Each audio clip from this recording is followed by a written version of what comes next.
17 ans que mon père m'a légué cette ferme.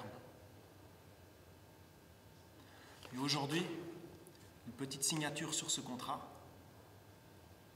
et je peux faire une croix sur tout ça. Ouais. Mais ensuite, je vais où? Et je fais quoi? J'estime que j'ai eu de la chance, moi, d'hériter de ces terres. Dans certains endroits en Wallonie, l'hectare de terre cultivable, tu sais jusqu'à combien ça peut monter? 70 000 euros.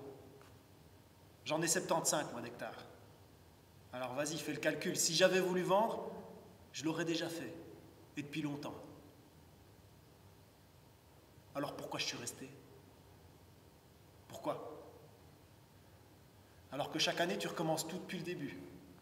Les maladies, les aléas de la météo, le cours de la bourse, le fait de devoir jongler entre tes convictions et les réalités du marché. Les nuits d'insomnie, est-ce que j'ai bien fait d'investir dans telle ou telle machine? Parce que c'est ça la réalité d'un agriculteur aujourd'hui, où tu restes dans le jeu, ou tu crèves. Alors pourquoi on reste? Pourquoi on se bat? Mon grand-père, quand il était gamin, il a connu les débuts d'une machine qui a changé la vie du paysan. C'est le tracteur. En vieillissant, il les a vus devenir toujours plus gros, toujours plus performants, et à la fin de sa vie, il disait toujours, un fermier, plus il a de marche à son tracteur, plus il s'éloigne de sa terre. Ben, il n'avait pas tort. Mon robot de traite, 180 000 euros d'investissement. Aujourd'hui, je m'en mords les doigts. Je passe la moitié de mon temps à calibrer des programmes sur un ordinateur, et comme je suis le seul à savoir utiliser le logiciel, ben, je ne peux plus quitter ma ferme. En plus de ça, mes traites ne sont pas finies, ou mal finies, il y a des problèmes de branchement, et mes vaches, maintenant, elles sont stressées, elles font des mamites à répétition. J'ai même dû me débarrasser de 2 d'entre elles parce que leur pis était trop bas. Pas bien adapté à la machine. Tu trouves ça normal, toi? Non mais sérieusement, on va où, là? Alors pourquoi on continue malgré tout? Parce qu'il n'y a personne qui nous oblige un couteau sous la gorge, en fait, non. Non, c'est nous qui décidons de continuer. Et putain de bordel, c'est quand même pas une vie de savoir qu'à 50 ans, tu seras encore plus fauché qu'à 30. Tu m'étonnes que nos gamins veulent pas reprendre nos fermes. Depuis qu'ils ont signé le CETA et le Mercosur, là. Je veux dire, le marché du lait, par exemple. 90% du lait qu'on produit ici en Belgique est consommé ici en Belgique. Alors pourquoi est-ce qu'on irait aligner nos prix sur le marché international? Les normes sanitaires, la météo, c'est pas les mêmes dans tous les pays. C'est pas juste. Alors l'Europe, mais ils font quoi là, l'Europe? Et qu'on ne parle pas de la PAC, hein?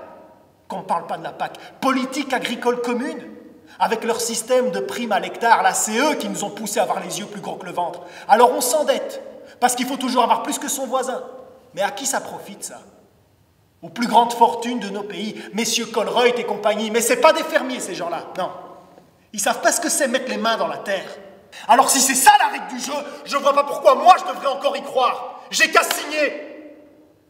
Voilà. J'empoche l'argent. Et je fais comme l'autre milliardaire de la commune d'à côté, là. Tu vois de qui je parle? Je m'achète une rivière, une station de ski, un restaurant, une ville tout entière. Je me fais plaisir, point barre. De toute façon, ils ont tous signé déjà. Les Lambert, ils ont signé. Les Mertens, ils ont signé. Même les Dubois, ils ont signé. Je suis tout seul. Le dernier des Mohicans qui m'appelle au village. Je vois pas pourquoi moi, je devrais me sacrifier et continuer à travailler ici, devant une immense bulle en verre complètement entourée de parking.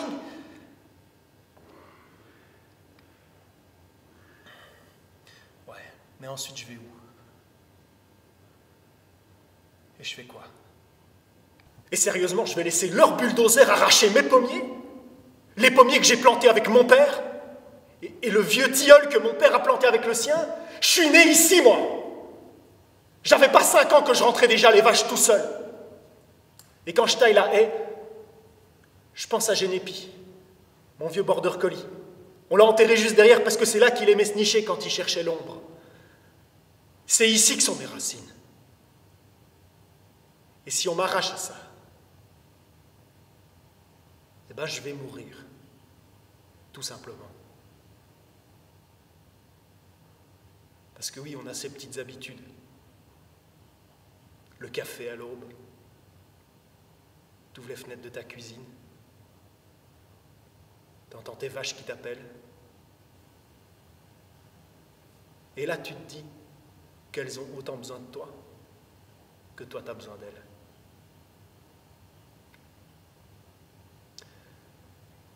Mais ça, les choses comme ça, les gens comme M. Karl, ils ne peuvent pas comprendre. Ça ne se compte pas en argent, ces choses-là. C'est juste la vie.